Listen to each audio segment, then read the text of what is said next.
Sejurus tadi, Kementerian Pertahanan dan Kementerian Pendidikan Taiwan telah mengisytiharkan darurat serentak. Ini kerana jumlah warga Taiwan yang melawat Malaysia pada tahun 2026 telah melonjak secara mendadak sebanyak 113% berbanding tahun sebelumnya. Di seluruh Taiwan, perkataan Malaysia telah menjadi fenomena sosial yang belum pernah terjadi sebelum ini. Puncak kejadian ini bermula apabila 10 pelajar genius dari sebuah sekolah antarabangsa yang terbang ke Malaysia untuk lawatan sambil belajar ketika ancaman perang habis-habisan dengan China semakin mendesak, secara kolektif enggan kembali ke Taiwan.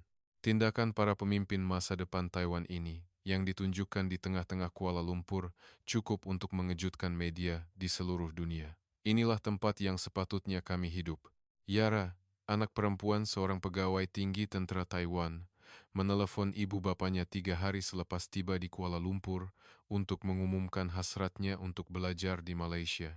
Pada hari kepulangan, dia menghilangkan diri, enggan meninggalkan Malaysia, mencetuskan insiden kehilangan yang belum pernah berlaku. Apa sebenarnya yang telah dilihat oleh 1% pelajar terbaik Taiwan di Malaysia? Nama saya Yara, berumur 18 tahun, dan saya tinggal di penthouse tertinggi dan termewah di pusat Taipei, Taiwan. Namun sepanjang 18 tahun saya hidup, saya tidak pernah dapat menikmati laut indah yang terbentang di hadapan mata saya dengan rasa tenang yang sebenar. Terutama beberapa hari kebelakangan ini, laut itu bukan lagi simbol keamanan bagi saya, tetapi garis sempadan ketakutan di mana peluru berpandu mungkin akan datang. Ayah saya adalah pegawai kanan dalam Tentera Pertahanan Taiwan. Saya tidak boleh menceritakan nama unit atau pangkatnya kerana ia adalah rahsia negara, tetapi ayah saya sentiasa memakai pistol berisi peluru hidup di pinggangnya, walaupun ketika tidur di katil di rumah. Sejak konflik ketenteraan dengan China berlaku, dia tidak dapat pulang ke rumah dan telah mengendalikan operasi dari bilik kawalan di bunker bawah tanah. Ibu saya pula adalah seorang eksekutif di Syarikat Perisian Keselamatan Bertaraf Dunia. Di bawah pengurusan ketat mereka, hidup saya sentiasa dikelilingi oleh pengawal rapat dan berjaga-jaga yang ketat tanpa henti. Sekolah antarabangsa saya, yang berprestij melatih elit tertinggi negara yang akan memikul masa depan Taiwan. Bapa Tamaru, sahabat baik saya, adalah ahli parlimen yang sedang berkhidmat, manakala Ibu Noam, yang sentiasa bersama kami, adalah seorang hakim Mahkamah Agung. Kami dilatih untuk fasih dalam 4 bahasa asing sejak kecil dan mempelajari kalkulus lanjutan serta pengatur caraan terkini. Namun, subjek wajib yang lebih diutamakan daripada pendidikan elit lain adalah latihan menembak dengan peluru hidup, kaedah memakai topeng gas untuk menghadapi senjata kimia dan serangan pengganas, serta latihan mengelak letupan. Orang luar mungkin iri dengan kehidupan kami yang glamor. Bangunan pencakar langit yang canggih, kekayaan yang melimpah ruah, dan masa depan cerah yang terjamin. Kami mungkin kelihatan seperti memiliki segalanya, tetapi kami tahu dengan jelas bahwa kami hanyalah banduan yang terperangkap dalam sangkar emas yang kelihatan hebat di luar sahaja. Walaupun kami sedang bersarapan lewat pagi di kafe yang cantik bersama rakan-rakan, jika ada beg tanpa pemilik di bawah meja, kami perlu berhenti makan serta-merta, meninggalkan tempat itu, dan melaporkannya sebagai disyaki bahan letupan. Setiap kali kami memasuki gedung serbaneka atau pusat beli belah, kami perlu diperiksa beg tangan kami oleh pengawal bersenjata lengkap sebelum dibenarkan masuk. Ketegangan yang melampau dan ketidakpastian hidup yang dahsyat adalah sebahagian daripada rutin harian kami, sama seperti udara yang kami hirup. Saya tidak akan melupakan pemandangan di dalam kelas pada hari destinasi lawatan tamat pengajian kami diputuskan. Hari itu, ketegangan ketenteraan antara Taiwan dan China berada pada kemuncak dengan berita tergempar tentang ancaman serangan balas berskala besar dari China sentiasa disiarkan. Semasa pelajaran fizik, siren yang menyeramkan memecahkan kesunyian kelas dan bergema di seluruh sekolah. Amaran serangan udara, peluru berpandu balistik sedang menghampiri. Semua orang sila berlindung di tempat perlindungan bawah tanah sekarang. Kali ini, ia bukan lagi ancaman roket biasa, tetapi amaran peluru berpandu balistik berat yang datang dari tanah besar China. Dengan suara mesin yang mendesak dari pembesar suara, kami mengetap bibir, menyiarap di bawah meja dengan teratur, dan berlari ke tempat perlindungan bom di tingkat 6 bawah tanah. di hujung koridor mengikut isyarat Cikgu Galia, guru kelas kami. Setiap kali kami menarik nafas, bau apek bilik bawah tanah yang sejuk dan bau hanyir besi lama menusuk paru-paru. Pintu keluli tebal tempat perlindungan bom itu tertutup rapat dengan bunyi dong. Dalam ruang gelap yang sempit itu, kami berhimpit antara satu sama lain, menahan nafas, dan terpaksa bertahan selama 90 saat yang terasa seperti selama-lamanya. Tidak lama kemudian, di langit jauh di atas kepala kami, bunyi dentuman kuat dan letupan bertalu-talu kedengaran, menandakan peluru berpandu pencegat. Perisai yang melindungi langit telah menembak jatuh peluru berpandu balistik musuh yang datang. Dush, dush, dush. Dengan gegaran kuat, serpihan konkrit jatuh dari siling tempat perlindungan bom seperti salji. Ada yang berdoa, ada yang menutup telinga mereka. Dalam kegelapan pekat dan debu putih itu, Cikgu Galia mula berkata dengan suara berbisik, destinasi lawatan tamat pengajian kali ini telah diputuskan untuk ke Kuala Lumpur, Malaysia. Kita akan bertolak dengan penerbangan malam esok. Pada saat itu, bunker itu diselubungi oleh jeritan yang jauh lebih kuat daripada bunyi peluru berpandu yang meletup di atas kepala kami. Tamaru menjerit dengan riak wajah tidak percaya. Cikgu, Malaysia, betul keni? Seluruh Asia Timur mungkin akan terbakar dan laluan udara mungkin ditutup, dan kita nak pergi ke Asia. Lagipun, Malaysia juga sebuah negara yang tegang dengan negara jiran kan? Di sana pun ada kemungkinan peluru berpandu nuklear akan terbang di atas kepala kita. Noam, yang berada di sebelahnya, turut bersuara dengan cemas. Betul. Kalau begitu, saya nak pergi ke tempat yang tenang dan aman seperti Alps di Eropah atau New Zealand. Di sini pun saya hampir gila terperangkap dalam tempat perlindungan bom setiap hari, takkan nak pergi melancong pun kena ke negara yang ketegangan ketentraannya dekat juga, ketidakpuasan hati pelajar meledak. Bagi kami, Malaysia adalah sebuah negara yang maju dengan penghasilan semikonduktor dan kereta yang hebat.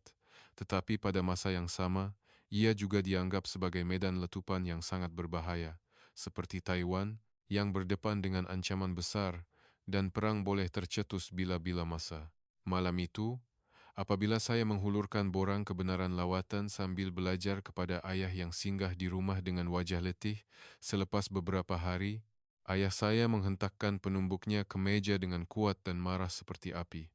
Yara, kamu tahu ke situasi sekarang nih? Kita sekarang diambang konflik habis-habisan dengan Cina. Ini darurat negara. Dan kamu nak pergi ke Malaysia. Keadaan keselamatan di sana sama seperti kita. Tidak. Mungkin secara geografi. Lebih teruk lagi, ibu kota Kuala Lumpur adalah bandar pantai yang besar. Berpuluh-puluh juta warga negara dijadikan tebusan dalam jangkauan peluru berpandu kruis musuh. Sama seperti jika kita di Taipei, ada tentara musuh yang besar berkumpul di sebelah. Ayah tak boleh biarkan anak perempuan ayah pergi ke tempat berbahaya seperti itu. Tidak boleh sama sekali. Walaupun ayah saya marah besar dengan mata merah dan suara serak, anehnya saya merasakan rasa ingin tahu yang pelik dan kuat membara dari dalam hati saya. Asia Timur sedang bergelora sekarang, dan negara ini hidup dengan ancaman senjata yang sama seriusnya, malah mungkin lebih serius daripada Taiwan. Namun, mengapa wajah orang Malaysia yang menari dan menyanyi di skrin anime dan drama kelihatan begitu ceria tanpa sedikit pun kegusaran? Adakah pemandangan tidak realistik di mana watak utama makan bento sambil bersiar-siar di tepi sungai pada waktu malam? Semuanya adalah set palsu yang dicipta oleh negara untuk mempromosikan rejim? Saya tidak mengalah sedikit pun kepada ayah dan tetap berkeras. Ayah, saya ingin melihat dengan mata kepala saya sendiri sama ada keamanan di negara itu asli atau palsu. Saya juga akan menjadi dewasa yang memakai pakaian seragam tentara tidak lama lagi. Tolong benarkan saya menilai dan mempelajari sendiri apakah bentuk sebenar keamanan yang kita perjuangkan dengan nyawa kita ini. Selepas memuju ayah sepanjang malam, dia akhirnya memberikan kebenaran dengan berat hati setelah saya menandatangani perjanjian ketat bahwa saya akan segera berlindung di kedutaan Taiwan jika berlaku kecemasan. Sebelum bertolak ke Malaysia, apa yang saya masukkan ke dalam beg pakaian saya bukanlah gaun cantik atau kosmetik. Saya menyimpan alat pengesan ketenteraan yang tepat di bahagian bawah beg pakaian besar saya. Sebagai persediaan jika diculik oleh pengganas, saya menyembunyikan uang dolar AS bernilai tinggi yang diselitkan di antara halaman paspor saya. Sentiasa curiga terhadap semua orang dan sentiasa bersedia untuk kemungkinan terburuk. Itulah realiti sebenar dunia ini yang telah saya pelajari selama 18 tahun. Pada hari keberangkatan, di lapangan terbang antarabangsa Taoyuan, Taipei, kami terpaksa melalui pemeriksaan keselamatan yang lebih ketat daripada biasa. Berita tentang ketegangan ketenteraan yang semakin meningkat di Asia Timur disiarkan melalui pembesar suara lapangan terbang. Tatapan tajam anggota pasukan khas bersenjata lengkap, anjing pengesan bom yang cemas, dan bunyi sejuk pemeriksaan ketat memenuhi ruang udara. Bagi kami, ia adalah sesuatu yang menyesakan, tetapi pada masa yang sama, ia adalah bunyi survival yang paling meyakinkan. Di tengah ketegangan yang melampau, kami menaiki kapal terbang. Setelah lebih dari 10 jam, satu pengumuman kedengaran di dalam kabin. Tuan-tuan dan puan-puan, penerbangan ini akan mendarat di lapangan terbang antarabangsa Kuala Lumpur, Malaysia. Tidak lama lagi, waktu tempatan ialah 11.30 malam. Apabila roda kapal terbang menyentuh landasan dengan hentakan kuat, lautan cahaya yang tidak dikenali di luar tingkap bergegas lalu. Saya menelan air liur yang kering dan menggenggam erat poket jaket saya. Saya dan rakan-rakan melangkah keluar dari kapal terbang dengan wajah letih dan tegang. Ia adalah detik kami melangkah ke dalam medan letupan Asia. Namun, sebaik sahaja kami melangkah masuk ke terminal lapangan terbang, langkah pertama ketegangan yang kami jangkakan bergerak ke arah yang sama sekali berbeza daripada jangkaan kami. Saya dan rakan-rakan terpaku di tempat kami seperti patung. Hilang kata-kata. Gegaran besar yang menghancurkan sepenuhnya logik dunia yang kami percaya teguh dan telah kami persiapkan sepanjang hidup kami, melanda kami dari tengah-tengah lapangan terbang yang terang benderang itu. Tamaru mencengkam lengan saya kuat-kuat dan berbisik dengan mulut terenganga, "Yara, ini betul-betul di bumi ke?" Perkara pertama yang menarik perhatian kami adalah banjir cahaya yang memukau. Kami yang biasa dengan cahaya mentol malap, di tempat perlindungan bom dan malam Taipei yang suram, kesan pertama lapangan terbang Kuala Lumpur adalah kejutan visual yang mutlak. Silingnya tinggi, dan lantai yang kelihatan seperti marmer bersinar terang, sehingga kami tidak dapat membezakan mana yang kaca. Namun, apa yang menyebabkan kami ketakutan dan kekaguman yang lebih besar bukanlah kemudahan mewah itu, tetapi sesuatu yang sama sekali berbeza. "Yara, mana askar bersenjata? Kenapa tak ada seorang pun orang yang bawa senapang?" Noam mencengkam bahu saya sambil melihat sekeliling dengan wajah pucat dan cemas. Di lapangan terbang Taoyuan, Taipei, tempat kami bertolak, di setiap sudut terdapat anggota pasukan khas yang memegang senapang otomatik berisi peluru hidup. Di pintu masuk gerbang, terdapat kendaraan berperisai yang menghalakan senjatanya. Kini, dengan ketegangan di Asia Timur mencapai kemuncak, pengawal itu 2 kali ganda lebih ketat. Namun, di pintu gerbang gergasi Malaysia ini, tiada askar bersenjata yang memegang senapang dapat ditemui. Malah, tiada seorang pun pengawal keselamatan bersenjata lengkap yang biasa kami lihat. Sebaliknya, yang muncul di hadapan kami hanyalah robot pembersih yang meluncur di lantai sambil memaparkan senyuman komel pada paparan hadapannya. Sedang membersihkan. "Mohon tunggu sebentar." Dengan pengumuman dalam bahasa Melayu, robot itu melintas di kaki saya, dan Tamaru menjerit di belakang dan melangkah ke belakang. Reaksinya seolah-olah dia baru sahaja melihat bom tangan bergolek di lantai. Noam berbisik dengan cemas di telinga saya, "Keselamatan lapangan terbang ni memang dah hancur ke? Kalau pengganas sembunyikan senjata atau bom dalam beg mereka dan masuk, siapa yang nak hentikan? Ini betul-betul negara yang berjiran dengan negara besar yang berbahaya ke?" Saya mengangguk sambil menelan air liur yang kering. Saya fikir, bagaimana mungkin keselamatan di kemudahan penting negara sebesar ini berbeza jauh daripada kami?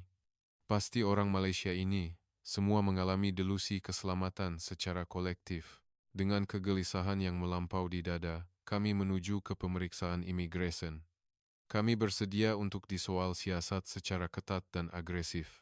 Ini karena paspor Taiwan kami sentiasa dianggap sebagai individu yang perlu diberi perhatian di mana-mana lapangan terbang di dunia, dan kami akan disoal siasat secara berasingan atau beg kami akan digeledah sepenuhnya.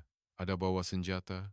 Tahu tak cara kendalikan bahan letupan atau senjata api? Ada kaitan dengan organisasi pengganas? Saya mensimulasikan soalan-soalan tajam seperti itu dalam kepala saya dan berasa tegang. Namun, apabila tiba giliran saya dan saya berdiri di hadapan pegawai imigresen, pegawai yang menerima paspor saya mendongak dan memberikan senyuman yang sangat lembut dan mesra. Dan dia berkata dalam bahasa Inggris, "Hello, selamat datang ke Malaysia." Itu sahaja. Tiada sebarang keraguan atau tanda berjaga-jaga. Apabila saya berdiri kaku di situ dalam kebingungan, seorang kaki tangan panduan lapangan terbang di sebelah saya menghampiri. Saya secara refleks menegangkan badan. Saya pikir, akhirnya soal siasat sebenar akan bermula. Saya menggenggam tali beg galas saya kuat-kuat sehingga buku jari saya menjadi putih. Namun, kaki tangan itu berkata dalam bahasa Inggris yang fasih dan ramah, "Pelajar lawatan sambil belajar, ya? Kalau guna smart gate nih, tak perlu beratur dan boleh keluar lebih cepat." Nak saya tolong, kami berjalan ke arah mesin canggih yang ditunjukkan olehnya seolah-olah kami dipukau. Apabila paspor diimbas dan wajah direkam kamera, pintu kaca terbuka dengan lancar tanpa mengambil masa sesaat pun. Terlalu cepat, terlalu lancar. Di lapangan terbang besar ini, yang mengawal kami bukanlah askar bersenjata api atau orang yang berwajah dingin, tetapi sistem canggih yang tidak kelihatan dan direka dengan sempurna. Ia bukan penindasan yang menekan dan agresif, tetapi pengurusan yang tenang, mesra, dan tanpa celah seperti ombak. Apabila kami tiba di karusel bagasi untuk mengambil beg kami terkejut sekali lagi. Papan tanda elektronik menunjukkan masa ketibaan bagasi di jangka 3 menit lagi, dan tepat pada detik jarum jam menunjukkan 3 menit, beg pakaian saya meluncur keluar di tali sawat. Saya berasa malu kerana saya telah mencengkam pemegang troli dengan kuat dan memandang orang sekeliling dengan curiga, takut ada yang mencuri beg saya. Setelah menyelesaikan semua prosedur, kami keluar dari lapangan terbang. Udara malam Malaysia sangat sejuk sehingga terasa pedih di pipi, tetapi ia anehnya segar. Kami memuatkan beg kami ke dalam bas besar yang menunggu dan melabuhkan diri di tempat duduk yang empuk. Apabila bas mula bergerak di lebuh raya yang melintasi lautan besar, telepon pintar saya bergetar sebentar di dalam poket. Ia daripada ayah saya. "Yara, dah selamat sampai lapangan terbang ke? Ada sebarang elemen berbahaya di sekeliling?" Berapa ramai pengawal keselamatan bersenjata ditempatkan di dalam lapangan terbang. Situasi di sini sangat tegang, jangan lalai. Saya melihat mesej ayah dan merenung skrin kosong seketika. Ayah saya pasti sedang merisaukan saya sambil merenung monitor radar yang menyesakkan nafas di bilik kawalan bawah tanah pada saat ini. Saya melihat keluar tingkap. Melihat pemandangan malam Kuala Lumpur yang besar, yang kelihatan seperti tidur aman tetapi pada masa yang sama bernafas dengan cahaya terang, saya perlahan-lahan menaip balasan, "Ayah, di sini sangat berbeza dengan dunia yang saya kenal. Saya tak nampak askar bersenjata. Saya juga tak dengar langsung bunyi siren polis. Tapi ayah, peliknya, saya rasa tempat ini jauh lebih selamat daripada rumah kita di Taipei yang dikelilingi pagar kawat berduri." Saya menekan butang hantar dan menarik nafas dalam-dalam. Bas meluncur laju menuju ke pusat bandar Kuala Lumpur yang bercahaya terang. Tidak sampai 30 menit selepas bas kami memasuki pusat Kuala Lumpur, Bukit Bintang, saya menyaksikan pemandangan mengejutkan yang membuat saya ragu-ragu mata sendiri.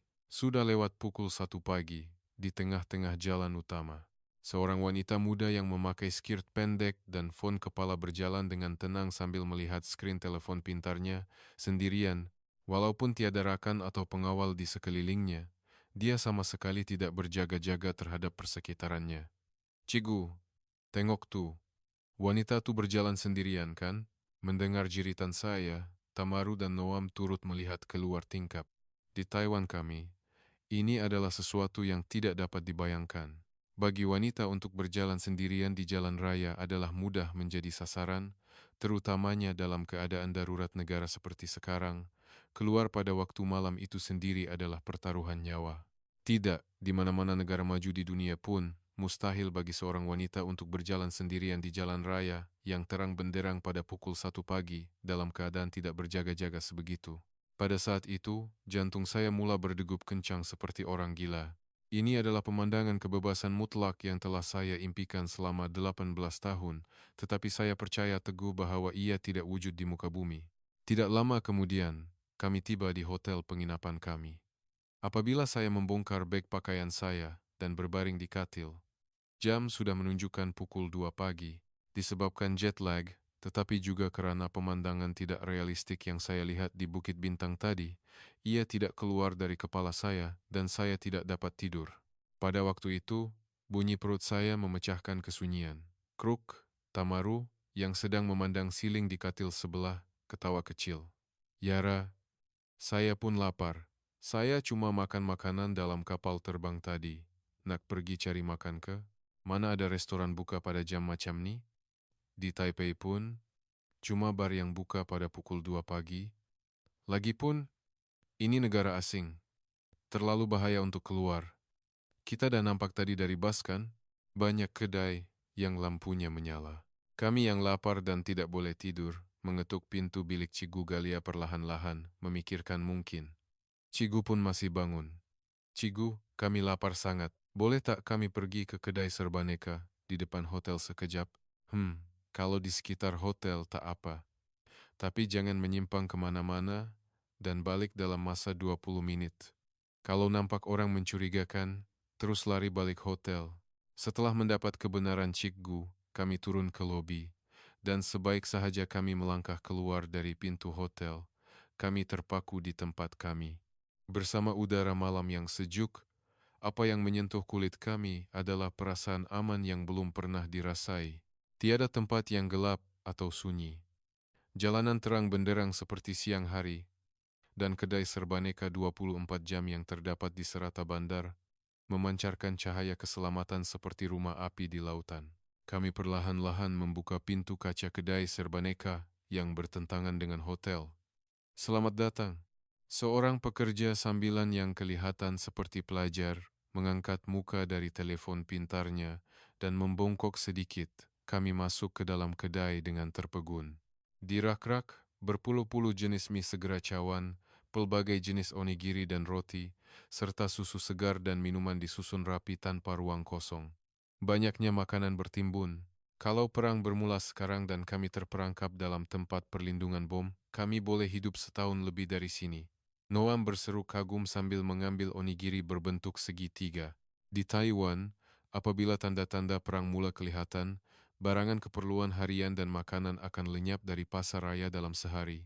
Rak-rak kosong dan orang ramai berebut-rebut membeli barang. Namun di kedai serbaneka di bandar ini, yang berdepan dengan ancaman besar, makanan melimpah ruah. Kami masing-masing memilih mie segera, onigiri, dan susu buah-buahan yang ingin kami makan. Apabila kami membayar, pekerja itu dengan sopan menunjukkan cara menggunakan ketuhar gelombang mikro dengan isyarat tangan. Kami keluar dan duduk di meja dan kerusi di hadapan kedai serbaneka. Makan mie segera yang berasap. Pukul 2.30 pagi. Di Taiwan, ini adalah masa di mana rondaan polis dengan kendaraan berperisai melintas dengan lampu amaran berkelip, atau kami mungkin melalui sekatan jalan raya malam. Namun, di jalan Kuala Lumpur ini, ada pekerja pejabat berpakaian suit yang kelihatan letih, tetapi tersenyum pulang kerja, dan sekumpulan anak muda yang berkumpul makan snack dan berbual. Tengok sana. Tamaru menunjuk ke seberang jalan dengan jarinya sambil minum sup mie. Ia adalah sebuah kedai kecil di pintu masuk lorong, tidak jauh dari kedai serbaneka. Papan tanda bertulis kedai pencuci mulut layan diri. Lampu neon yang terang menyala dan pintu terbuka luas. Tetapi peliknya, tiada tanda-tanda orang di dalam kedai. Rasa ingin tahu dan perasaan berjaga-jaga muncul serentak. Kami mengemas mangkok mie dan perlahan-lahan menghampiri kedai yang mencurigakan itu. Apabila kami melangkah masuk, musik pop yang ceria kedengaran. Tetapi memang tiada pekerja. Kaunter kosong, dan hanya peti sejuk beku besar yang berbunyi vroom berputar. Maaf, ada sesiapa ke? Saya memanggil perlahan dalam bahasa Inggris, tetapi tiada jawaban. Kami saling berpandangan dengan wajah pucat. Apa ni? Betul ke tak ada orang? Dia pergi tandas ke? Kami melihat sekeliling kedai. Beratus-ratus ais krim dan gula-gula disusun rapi seperti permata. Namun, di atas kaunter, bukannya pekerja, hanya ada sebuah kotak segi 4 tepat, mesin pembayaran layan diri diletakkan begitu sahaja. Pada ketika itu, Noam mencengkam lengan saya kuat-kuat dengan wajah tegang. Oi, Keluar sekarang. Aku ada firasat tak baik nih. Kenapa? Ini perangkap yang sempurna. Mana ada kedai yang tak ada orang tengok dalam dunia ni? Mungkin ada bahan letupan tersembunyi, atau ini operasi menyamar untuk menjadikan orang asing seperti kita sebagai pencuri. Di Taiwan, kita diajar bahwa ruang tanpa pemilik adalah zon kematian. Tengok atas tu. Kamera litar tertutup rakam semua pergerakan kita. Cepat keluar dari sini. Suara Noam yang terdesak membuat saya meremang bulu roma. Memang betul. Mustahil secara logiknya sebuah kedai yang tidak diawasi dan pintu terbuka luas, penuh dengan barang. Apa yang akan mereka lakukan jika seseorang memecah masuk, mencuri semua barang, atau merosakkan mesin? Tepat pada ketika kami berasa ketakutan dan melangkah mundur untuk keluar dari kedai, seorang budak lelaki berusia sekitar sekolah menengah rendah, dengan beg sekolah di belakangnya, masuk ke kedai sambil bersenandung. Budak itu tidak memandang kami, orang asing yang tinggi. Sedikit pun, dia membuka pintu peti sejuk beku dengan cekatan. Dia mengambil es krim kegemarannya dan berjalan dengan yakin ke mesin pembayaran layan diri. Budak itu mengimbas khotbar dengan pantas, mengeluarkan sekeping uang RM10 yang renyuk dari poketnya dan memasukkannya ke dalam lubang mesin. Kecing, bunyi shilling jatuh bergema di dalam kedai. Budak itu mengambil shilling dengan tangan kecilnya, memasukkannya ke dalam poket, kemudian membuka bungkusan es krim dan menggigitnya sambil keluar dari pintu dengan tenang. Kami terpaku di tempat kami seperti patung batu, tidak dapat bernafas seketika. Apa tu tadi? Budak tu cuma bayar guna mesin dan keluar. Tak ada siapa tengok tapi dia bayar betul-betul. Tamaru berbisik dengan suara kebingungan. Tiada kuasa yang memantau, tetapi mereka mematuhi peraturan sendiri. Ada peluang untuk mencuri seberapa banyak yang mereka mahu, tetapi tiada seorang pun yang menyentuh barang orang lain di bandar malam ini. Ini adalah fenomena sosial yang mengejutkan, yang tidak dapat dijelaskan hanya dengan mengatakan keselamatan yang baik atau polis yang cekap. Adakah orang di negara ini menghafal buku teks moral sejak lahir? Kenapa orang asing yang tidak dikenali boleh saling mempercayai dengan sempurna? Dalam suara Noam yang bergetar, saya merasakan air mata panas mengalir. Di Taiwan, walaupun memasuki pasar raya kecil di bandar, kami perlu melalui pengesan logam dan pemeriksaan beg. Hanya dengan sentiasa curiga dan berjaga-jaga terhadap satu sama lain kami dapat bertahan. Namun, di Malaysia ini adalah sebaliknya. Saling mempercayai bukanlah perbuatan baik yang istimewa, tetapi gaya hidup yang sangat biasa. Bukanlah senapang yang tidak kelihatan yang menindas dan mengancam kami, tetapi jaring kepercayaan gergasi yang tidak kelihatan yang menyokong masyarakat besar ini agar tidak runtuh. Kami melangkah perlahan ke dalam kedai semula, seolah-olah kami telah melangkah ke tempat suci, dan kami berdiri di hadapan mesin pembayaran layan diri dengan perasaan hormat, memilih es krim yang kami ingin makan. Saya menekan menu bahasa Inggris di skrin, memasukkan kad, dan menyelesaikan pembayaran. Terima kasih. Ia adalah suara monoton dari mesin, tetapi pada saat itu, ia kedengaran lebih menusuk hati dan mesra daripada mana-mana kata-kata sambutan hangat di dunia ini. Seolah-olah negara Malaysia ini berbisik kepada saya percaya kepada Anda. Di sini, selamat. Dalam perjalanan pulang ke hotel, es krim di tangan saya sejuk, tetapi dada saya membara dengan semangat yang tidak dapat ditahan. Tamaru menggigit es krimnya besar-besar dan berbisik sambil memandang langit, "Yara, saya betul-betul nak tinggal sini. Mungkin saya boleh berhenti ambil ubat penenang yang saya ambil setiap hari." Mendengar kata-katanya, kami saling berpandangan dan tersenyum pahit tetapi ceria. Bandar Kuala Lumpur yang sunyi pada pukul 3 pagi masih terang benderang. Tetapi saya fikir, cahaya itu bukanlah cahaya fizikal yang dihasilkan oleh loji kuasa nuklear atau elektrik, tetapi cahaya kepercayaan yang agung yang dicipta oleh berpuluh-puluh juta orang yang hidup di sini, yang saling berhubung dari hati ke hati. Kami akhirnya menghabiskan malam pertama yang manis tanpa ancaman senjata api, buat kali pertama dalam hidup kami. Namun, keesokan paginya, apabila kami pergi melawat Kuala Lumpur secara rasmi, Cik Gugalia tidak membawa kami ke pusat beli belah yang glamor. Di sana, kami akan menyaksikan sesuatu yang sangat mirip dengan sejarah kami yang menyedihkan, tetapi berbeza secara kritikal. Ayah, kenapa kami perlu hidup dengan nasib seperti ini? Itu adalah permulaan soalan mengejutkan yang akan saya ajukan kepada ayah saya, seorang tentara di bilik kawalan, sambil menangis. Keesokan paginya, matahari pagi yang terang menyinari melalui celah langsir bilik hotel. Kejutan tidak realistik dan kemanisan yang kami alami di kedai pencuci mulut layan diri semalam masih terasa di mulut. Kami menaiki bus dengan perasaan teruja. Cigu Galia, bukannya dengan wajah ketatnya yang biasa, memegang mikrofon dengan senyuman misteri yang seolah-olah mengandungi makna yang mendalam. Baiklah, semua. Hari ini saya akan menunjukkan kepada Anda tempat yang sangat istimewa. Orang sering memanggil Taiwan dan Malaysia sebagai negara bersaudara di Asia. Adakah gelaran itu diberikan karena kita dikelilingi oleh ancaman geografi? Hari ini, kita akan merasai sendiri sebab sebenar di sebalik gelaran itu. Bus yang kami naiki bergerak melalui deretan bangunan pencakar langit kaca yang glamor dan menuju ke pusat Kuala Lumpur, ke kawasan yang padat dengan sejarah. Melihat bangunan pencakar langit yang megah dan orang ramai yang berjalan sibuk dari tingkap, saya sama sekali tidak faham apa kaitan bandar yang terang benderang dan sibuk ini dengan perang. Namun, apabila bus berhenti di hadapan sebuah dataran besar, kami terkesima. Kami tiba di Museum Warisan Negara. Apabila kami masuk ke dalam, gambar-gambar hitam putih, pakaian seragam tentara yang usang, dan topi keledar yang berlumuran darah, sisa-sisa kesengsaraan lebih 70 tahun yang lalu, berdiri tegak. Pengeboman besar-besaran pada tahun 1945 yang mengubah bandar Kuala Lumpur menjadi padang jarak padang terkukur dan seluruh negara musnah serta berada di ambang krisis mutlak, Noam berbisik dengan wajah pucat sambil membaca penerangan berbahasa Inggris pada pameran itu. Yara, ini sama betul dengan sejarah Taiwan kita. Memang betul. Kami di Taiwan juga sentiasa terdedah kepada tekanan ketenteraan yang besar dan telah mengalami krisis mengerikan beberapa kali, di mana kami hampir terhapus dari peta. Sejarah Malaysia yang jauh ini juga sangat mirip dengan kami, sehingga membuatkan kami seram sejuk, sebuah pulau yang miskin dan lemah tanpa sumber daya, dan hampir tiada negara sekutu yang boleh diharap. Selepas luka perang yang menyedihkan belum sembuh, mereka sekali lagi berdepan dengan krisis hidup dan mati.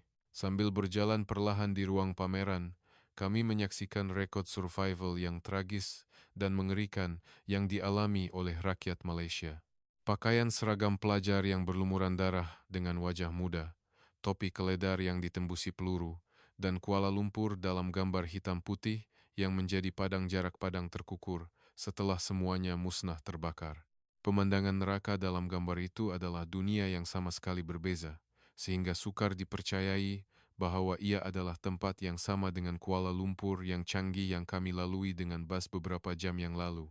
Cigu Galia berkata kepada kami dengan mata merah, orang-orang di negara ini memulakan semula dari abu hitam yang tidak meninggalkan apa-apa.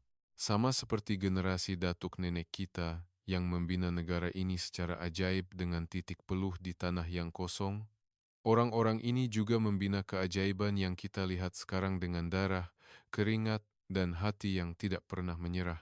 Saya berjalan sendirian ke ruang tugu peringatan yang dipenuhi dengan nama-nama mangsa perang. Di sana, nama-nama mangsa yang tidak terkira banyaknya bersinar dalam keheningan. Nama-nama pengorbanan yang tidak terhitung ini terasa seperti tiang paling besar dan paling kukuh yang menyokong Kuala Lumpur yang aman dan cerah yang kami berdiri sekarang. Tepat pada ketika itu, telepon pintar saya bergetar pendek dan kuat di dalam poket. Ia daripada ayah. Menggunakan isyarat sulit tentera, saya menarik nafas panjang dan membuka skrin. Ayah di dalam skrin LCD memakai pakaian seragam perang yang berdebu, duduk dengan bilik kawalan bawah tanah yang dipenuhi peta operasi yang bercahaya di belakangnya. Di bawah mata ayah, terdapat lingkaran hitam yang dalam, tanda keletihan. Yara, semuanya baik-baik saja ke? Tak ada tanda-tanda bahaya di sana? Situasi di sini tegang sekarang, kawalan udara diperketat, jangan lalai. Suara ayah yang cemas dan terdesak. Biasanya saya akan mengeluh dengan suara yang menjengkelkan, tetapi pada hari itu, tekak saya tersekat dan saya tidak dapat mengeluarkan kata-kata. Langit biru Kuala Lumpur yang damai di hadapan saya dan wajah ayah yang letih, terperangkap di dalam skrin telepon pintar dan dalam keadaan tegang yang tidak tahu bila ia akan berakhir, sangat berbeza secara kejam. Ayah, Saya sekarang di Museum Warisan Negara. Begitu. Di sana pun mesti tempat di mana kenangan sedih dan mengerikan tersimpan. Seperti tugu peringatan kita, ayah berkata dengan suara perlahan sambil mengeluh di sebalik skrin. Saya menukar arah telepon pintar dengan tangan yang bergetar, menunjukkan kepada ayah dinding yang terukir nama-nama mangsa, dan kemudian kanak-kanak Malaysia yang berlari bermain sambil ketawa di dataran jauh. Ayah, tapi ada sesuatu yang sangat pelik di sini. Negara ini pun dalam keadaan tegang seperti kita, kan? Berita kata negara jiran mengancam akan melancarkan peluru berpandu bila-bila masa, tapi tak ada satupun bayangan di wajah orang ramai yang berjalan di jalan. Tak ada siapa yang membeli makanan dan air berlebihan kerana takut perang akan tercetus esok. Tak ada siapa yang membawa topeng gas di bandar atau dalam kereta api bawah tanah. Suara saya mula bergetar tanpa dapat ditahan, dan air mata panas mengalir deras tanpa henti. Saya melihat wajah ayah di skrin membeku dalam kebingungan. Kami setiap malam berlari ke tempat perlindungan bom dengan bunyi siren yang bergema di dada. Kami berusaha untuk hidup dan terus hidup, survival itu sendiri adalah satu-satunya tujuan kami. Tapi ayah, orang di negara ini berbeza. Orang-orang ini telah mengatasi survival dan menikmati hidup mereka dengan penuh keceriaan. Mereka menanam bunga di bandar daripada bersembunyi di tempat perlindungan bom, dan mereka membacakan buku untuk anak-anak daripada memegang senjata. Saya menahan tangisan yang membuak-buak dan akhirnya melancarkan soalan yang telah saya pendam di lubuk hati selama 18 tahun, terus ke jantung ayah. Ayah, mungkin cara kita berjuang selama ini salah secara fundamental. Mungkin ide ayah bahwa keamanan kita hanya boleh dipertahankan dengan kekuatan ketenteraan yang hebat. Kepercayaan kita di Taiwan yang sombong itu semuanya salah sejak awal. Di sebalik skrin telepon pintar, ayah saya, seorang tentara tertinggi yang duduk di bilik kawalan bunker bawah tanah, tidak dapat menjawab apa-apa untuk seketika. Kesunyian yang panjang dan berat berlalu, seolah-olah skrin telah beku. Di sebalik mata ayah yang bergetar, lampu merah monitor radar berkelip-kelip. Akhirnya, ayah perlahan-lahan mengangguk dan berkata dengan suara yang sangat perlahan dan serak, tetapi kata-kata kebenaran itu menusuk hati saya. Yara, mungkin apa yang kamu katakan itu betul. Apa yang kamu lihat sekarang dengan mata kepala kamu di tempat itu, dunia di mana kamu boleh tidur lena tanpa memegang senjata, kehidupan harian yang biasa, di mana kamu tidak perlu lari ke tempat perlindungan bom setiap malam.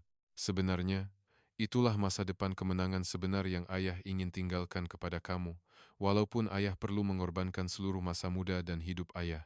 Setelah menamatkan panggilan telepon, saya menyandarkan dahi saya ke dinding tugu peringatan dan menangis teresak-esak untuk seketika. Malaysia bukanlah sekadar negara yang mahir menghasilkan semikonduktor dan mengalami pertumbuhan ekonomi yang pesat. Orang-orang ini adalah pahlawan yang menanam benih dengan air mata di tengah-tengah kehancuran yang mengerikan sehingga ke tulang dan menumbuhkan bunga harapan yang besar.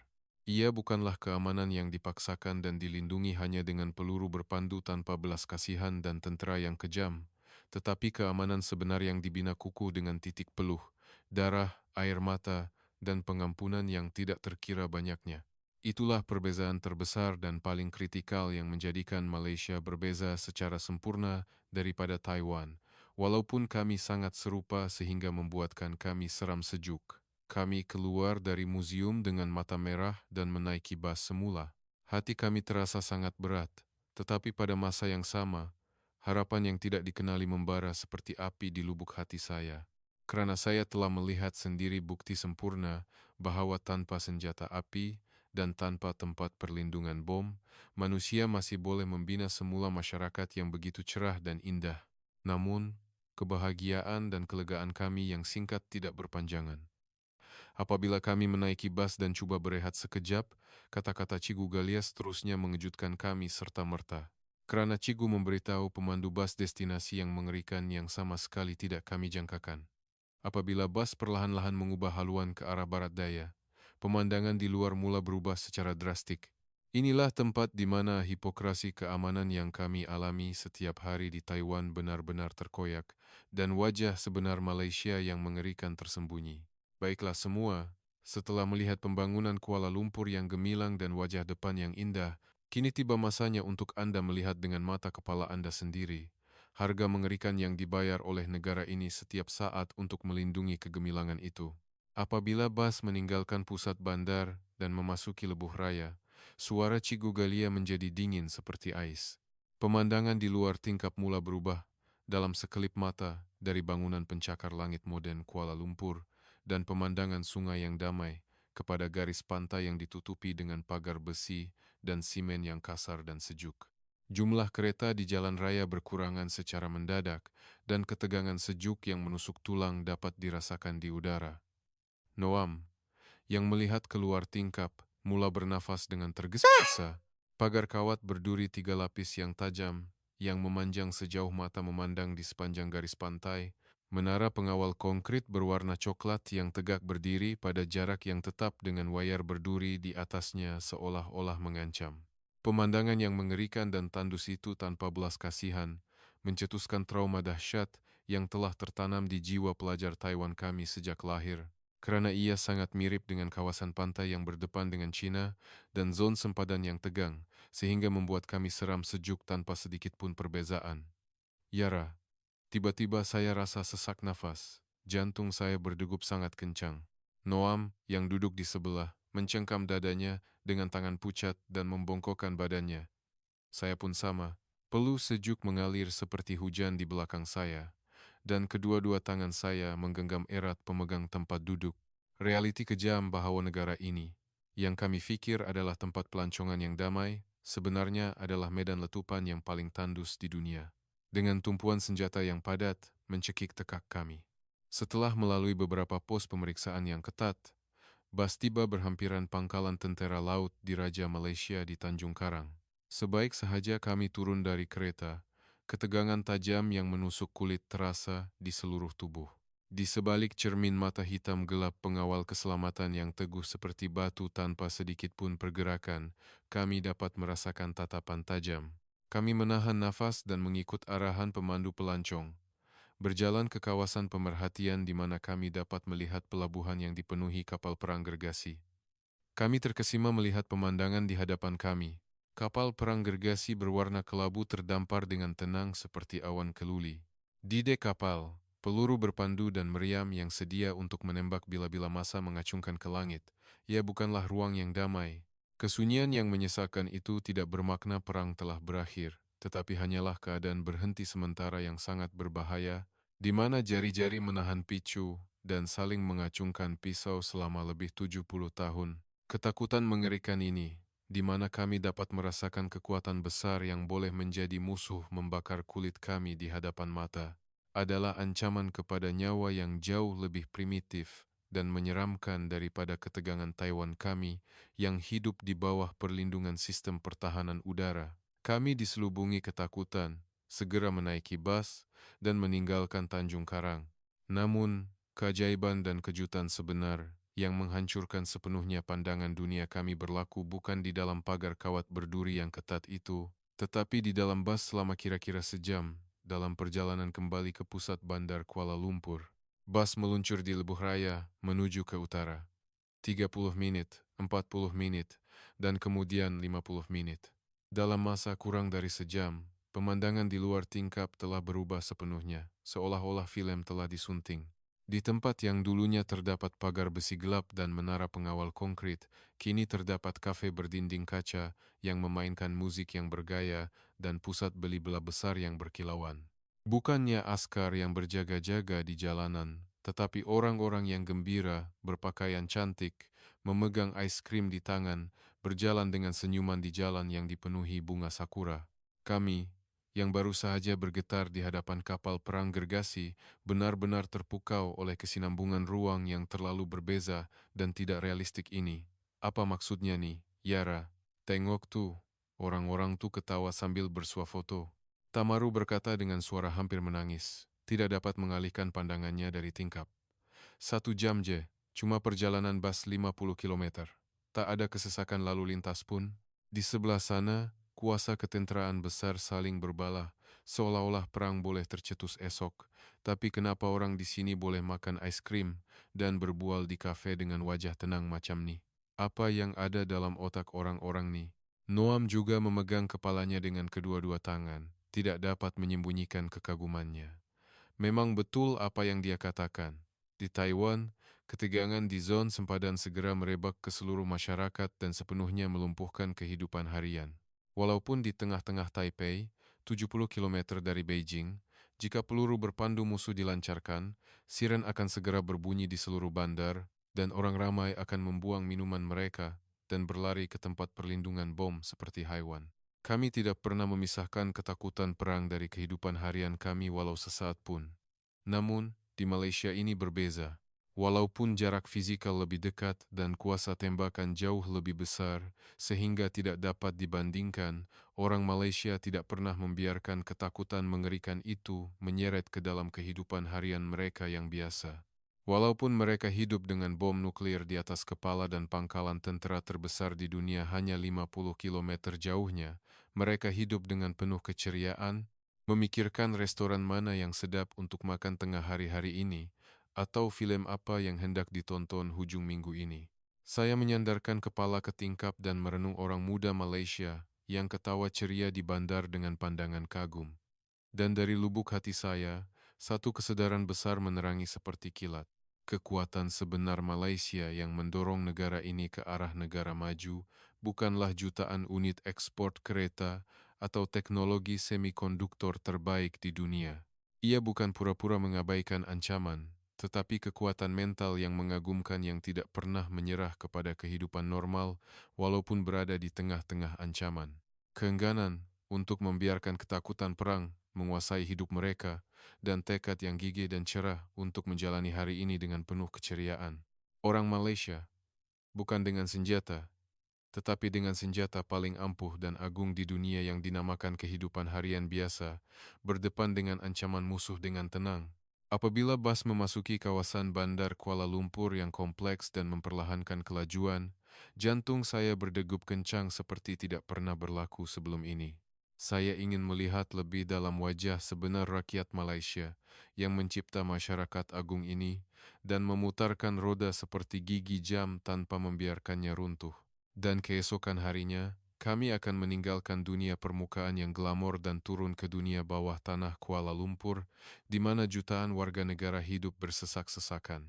Di sana, kami akan menyaksikan keajaiban di dalam kereta api bawah tanah yang tidak dapat dicapai oleh undang-undang atau kawalan polis, tetapi dicipta oleh akal budi dan kebaikan manusia yang tertinggi.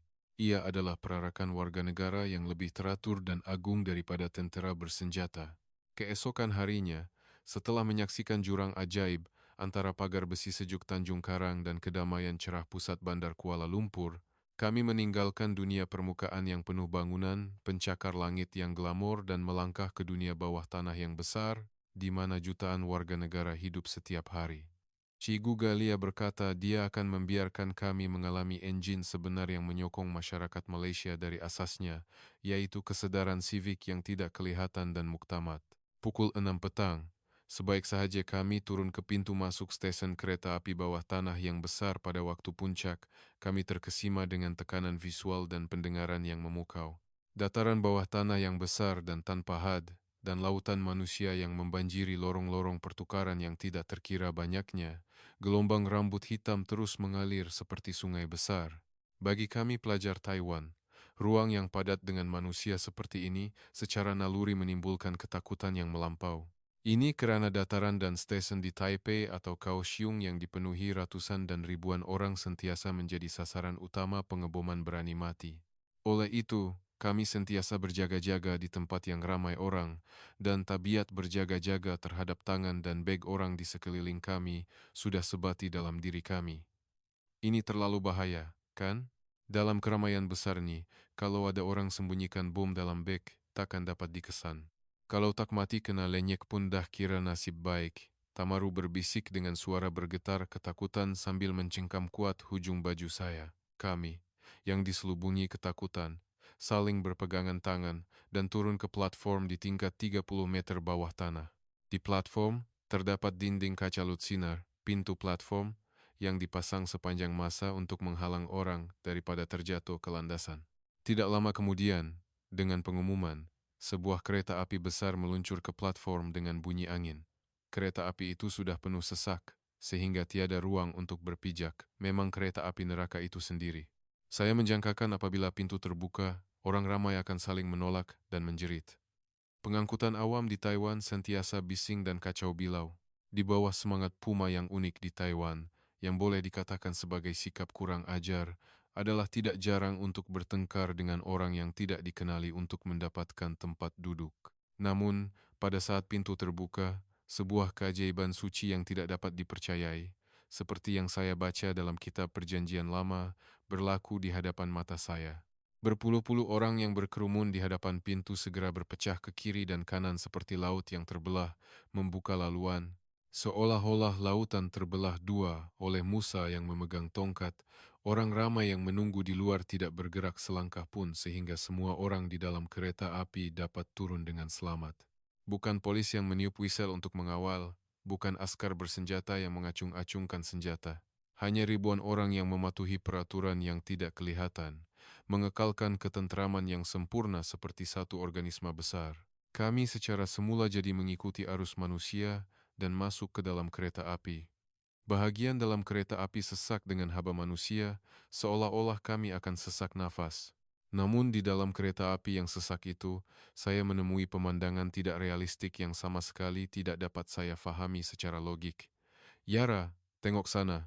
Semua orang berdiri dan nampak macam kaki nak patah, tapi kenapa satu tempat duduk tu kosong macam tu? Noah menunjuk dengan mulut ternganga. Di ruang yang sesak sehingga tiada ruang untuk berpijak, satu tempat duduk yang ditanda dibiarkan kosong dengan sempurna. Di tingkap dan dinding tempat duduk itu, terdapat tanda yang jelas menunjukkan ia adalah tempat duduk keutamaan untuk orang kurang upaya atau wanita hamil. Di hadapan mata saya, seorang pekerja pejabat yang kelihatan membawa beg berat dan berpeluh, serta seorang wanita muda yang kelihatan penat dengan kasut tumit tinggi, tidak sama sekali memandang tempat duduk kosong itu. Di Taiwan, tempat duduk kosong akan segera menjadi medan perang. Hanya mereka yang lantang menyuarakan betapa letihnya mereka akan diberikan hak untuk duduk. Namun, orang Malaysia tidak melihat tempat duduk itu. Walaupun tidak ada yang melihat, dan walaupun kaki mereka terasa akan bengkak, mereka membiarkan tempat duduk itu kosong, seolah-olah ia adalah tempat suci yang tidak boleh disentuh. Perhatian suci itu rela mengorbankan hak dan keselesaan mereka yang sewajarnya demi seseorang yang tidak dikenali, yang mungkin menaiki kereta api bila-bila masa, dan demi nyawa baru. Ia bukanlah sesuatu yang boleh dipaksa dengan denda atau kekerasan, tetapi adalah puncak kesadaran tertinggi yang telah dibina oleh anggota masyarakat selama tempoh masa yang panjang. Perasaan yang tidak kelihatan itu, itulah sebenarnya perisai keluli yang ada di dalam hati orang Malaysia. Malam itu, dengan perasaan kagum yang mendalam, kami menuju ke sebuah taman di tepi Sungai Klang yang sejuk. Kami terpukau oleh pemandangan malam yang berwarna-warni dari sungai besar yang terbentang luas dan pelbagai jambatan yang melintasinya. Namun, apa yang lebih mengejutkan kami adalah keterbukaannya. Di Taiwan, sumber air utama seperti sungai dan tasik dikawal ketat dengan pagar kawat berduri dan pengawal bersenjata untuk mencegah serangan racun. Namun, Sungai Klang terbuka kepada semua warga negara tanpa satu pun pagar. Kami membentangkan tikar di rumput dan memesan hidangan tempatan yang dikatakan sebagai masakan istimewa Malaysia. Melihat penghantar makanan yang datang dalam masa 25 menit untuk menghantar makanan panas ke tengah-tengah padang rumput yang gelap di taman tanpa alamat yang tepat, kami menjerit kegembiraan seolah-olah mereka menggunakan sihir. Setelah makan kenyang, kami berjalan-jalan di sepanjang sungai dan menemui kawasan latihan luar bilik percuma yang dilengkapi dengan pelbagai peralatan senaman. Apabila saya berasa keliru tentang cara menggunakannya, seorang lelaki tua berambut putih yang memakai pakaian senaman menghampiri saya. Saya secara refleks menegangkan badan dan berjaga-jaga. Ini kerana bagi kami, didekati oleh lelaki yang tidak dikenali di jalan gelap pada waktu malam adalah ancaman yang berpotensi. Namun, lelaki tua itu tersenyum tenang dengan wajah berkedut dan memberikan salam yang tidak dapat dipercayai. Ni hao, dari Taiwan ke, ia adalah salam dalam bahasa Cina yang tepat. Apabila kami terkejut dengan mata membulat, lelaki tua itu ketawa dan menjelaskan dalam bahasa Inggris yang fasih. Saya pernah bekerja lebih 10 tahun di tapak pembinaan di Asia Tenggara semasa muda. Pada masa itu, saya belajar banyak tentang Taiwan. Lelaki tua itu melihat permukaan air Sungai Klang yang gelap dengan penuh nostalgia sambil menunjukkan cara menggunakan peralatan senaman dengan lengannya yang kuat. Pelajar-pelajar sekalian, sekarang sungai ini bersih dan cantik, tapi semasa saya kecil, ia merah berlumuran darah perang. Banyak orang mati di bawah jambatan yang musnah akibat serangan udara, tapi kami tak putus asa. Dengan uang yang kami peroleh dengan titik peluh di bawah matahari panas di Timur Tengah dan di lombong arang batu gelap di Jerman, kami membina semula negara ini. Sekarang cucu-cucu saya boleh berlari bebas di rumput ini tanpa perlu risau tentang pengganas. Itu adalah hadiah terbesar yang generasi kami perjuangkan sepanjang hidup kami, kebaikan tanpa mengharapkan balasan dan kebanggaan suci generasi yang bangkit semula setelah mengatasi luka. Walaupun lelaki tua itu telah pergi, kami berdiri di tempat itu untuk seketika. Ramai orang tua di Taiwan adalah bekas tentara yang gagah berani, tetapi di mata mereka sentiasa ada kewaspadaan dan kebencian terhadap musuh. Namun, di mata lelaki tua dari generasi yang menyokong pertumbuhan ekonomi pesat Malaysia ini, terdapat ketenangan dari mereka yang telah mengharungi zaman yang kejam dan maruah yang besar yang merangkumi orang lain. Keesokan paginya, kami melawat sebuah sekolah menengah di bandar.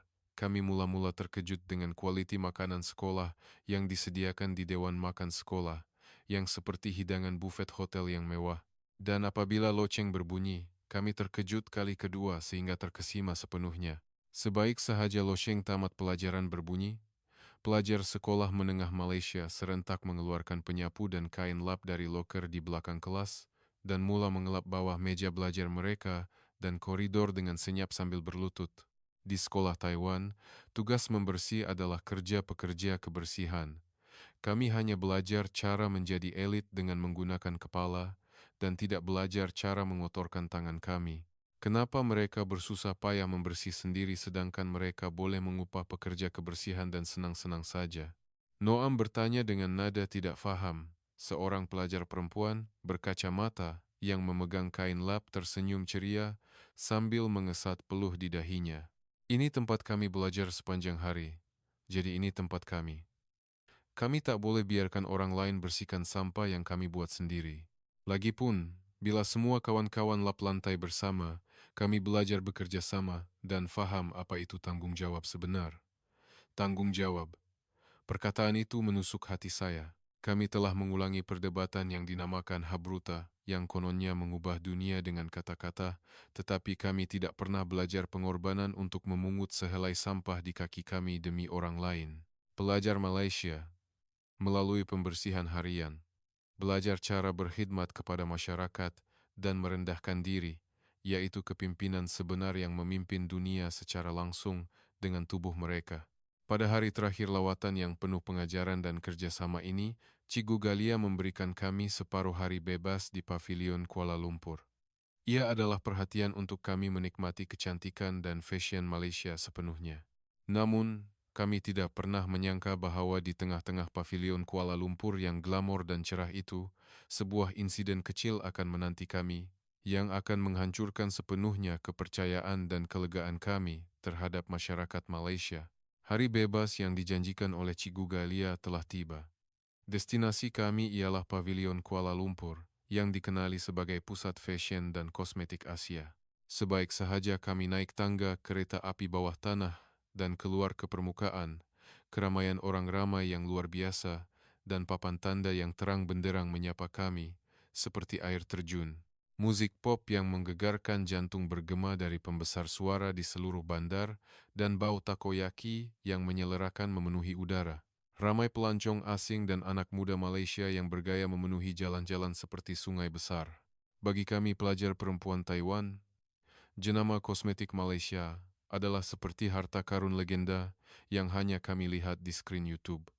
Kami segera ditarik masuk ke kedai kosmetik yang besar. Yara, warna ni cantik sangat, saya rasa sesuai dengan saya. Tamaru berkata dengan wajah ceria sambil meletakkan gincu berwarna peach di bibirnya.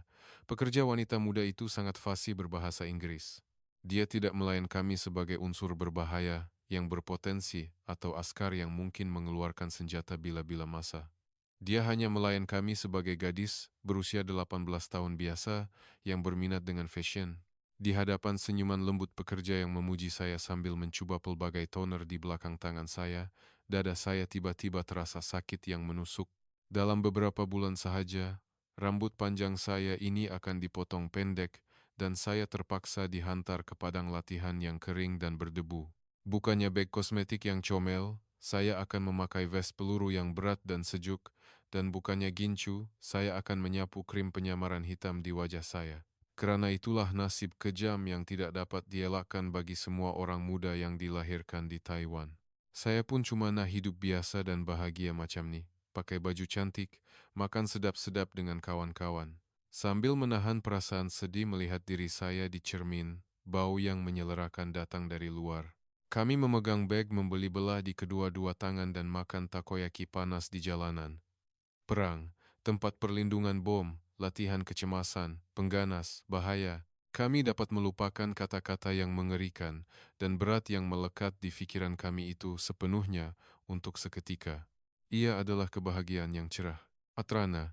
Namun, kebahagiaan itu seperti buih sabun, hilang dalam sekelip mata. Tepat pada ketika kami berjalan melalui lorong sempit, membelah keramaian untuk makan tengah hari. Kia, Tamaru, yang berjalan di hadapan saya, berhenti mengejut seperti dipanah petir dan menjerit histeria. Puluhan orang yang berjalan di jalan serentak memandang ke arah kami. Tamaru, kenapa? Awak terpijak najis ke? Wallet saya tak ada. Zip bag saya terbuka. Pada saat itu, udara di sekeliling kami membeku, beg sandang Tamaru yang terbuka kosong. Di dalamnya terdapat dompet kulit merah jambunya, dengan 2 kad kredit dan Rm500 uang tunai yang disimpan untuk kecemasan, semuanya hilang begitu sahaja. Bagi kami, kehilangan sesuatu di tengah-tengah negara asing bermakna bencana besar yang mengancam survival, terutama dalam kerangka pemikiran kami. Dompet yang hilang di jalan yang dipenuhi puluhan ribu orang bermakna 100% dicuri oleh seseorang. Di Taiwan, dompet atau beg yang jatuh di jalan tanpa pemilik akan dianggap sebagai bahan letupan, di mana unit pelupusan bom akan dihantar dan dimusnahkan oleh robot, atau kawasan seluas 100 meter persegi akan ditutup sepenuhnya. Walaupun ada yang menjumpainya secara kebetulan, mustahil mereka akan mengembalikannya setelah melihat sejumlah besar uang di dalamnya. Macam mana nih? Kad kredit pun tak ada, duit tunai pun tak ada. Mesti ada orang yang terlanggar saya kat lorong kedai kosmetik sempit tadi. Tamaru jatuh terduduk dan mula menangis seperti binatang. Di dalam kepala saya dan Noam, siren amaran merah berbunyi dengan gila. Ramai orang Malaysia yang kelihatan baik dan mesra seperti malaikat sebentar tadi, tiba-tiba kelihatan seperti penjenayah licik atau suspek yang mengincar uang kami.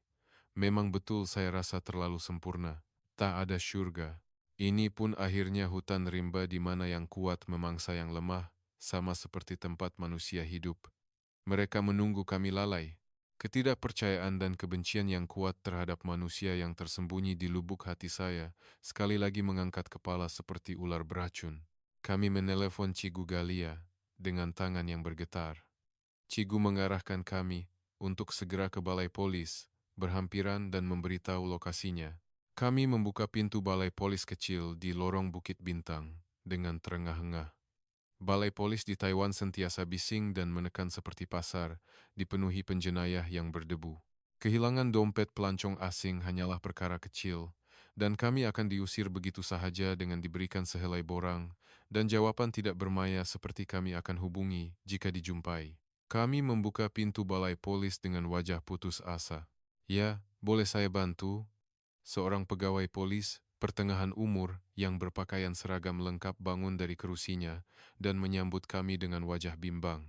Tamaru menjelaskan kejadian itu dengan wajah yang lencun dengan air mata dan hingus. Pegawai polis itu, bukannya mengerutkan kening atau berasa jengkel, memegang radio dan mengusap dagunya sambil bertanya dengan sangat serius. Di mana terakhir kali awak guna dompet tu? Boleh tunjuk laluan awak pada peta? Jangan risau. Jalan-jalan di pavilion Kuala Lumpur dipasang kamera litar tertutup di setiap sudut, jadi kalau kita ikut laluan, pasti akan jumpa petunjuk. Dia coba menenangkan kami dengan cara yang sangat lembut dan sopan, seolah-olah kami adalah anak perempuannya sendiri. Namun, kata-kata itu tidak sampai ke telinga kami. Ini karena walaupun penjenayah ditangkap, RM500 tunai itu pasti sudah hilang tanpa jejak. Kami duduk di sofa lama balai polis, menggigit kuku dengan gelisah. 1 menit terasa seperti setahun. 10 menit, 20 menit, dan kemudian 30 menit berlalu dengan pantas. Tangisan Tamaru bertukar menjadi isak tangis putus asa. Tepat pada ketika itu, pintu kaca balai polis terbuka dengan bunyi gara-gara dan seorang lelaki pertengahan umur biasa yang memakai jaket masuk. "Encik, ini ada dompet jatuh depan kedai takoyaki tadi. Nampak macam milik pelancong asing, jadi saya rasa baik cepat-cepat serahkan." Apa yang dipegang di tangan lelaki itu adalah dompet kulit merah, jambu Tamaru. "Dompet saya!"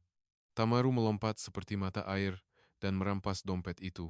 Pegawai polis itu tersenyum dan memberikan isyarat dengan dagunya agar kami memeriksa kandungannya. Tamaru membuka zip dompet dengan tangan bergetar. 2 kad kreditnya ada di dalamnya, dan 5 keping uang RM100 yang dilipat di dalam poket kecil.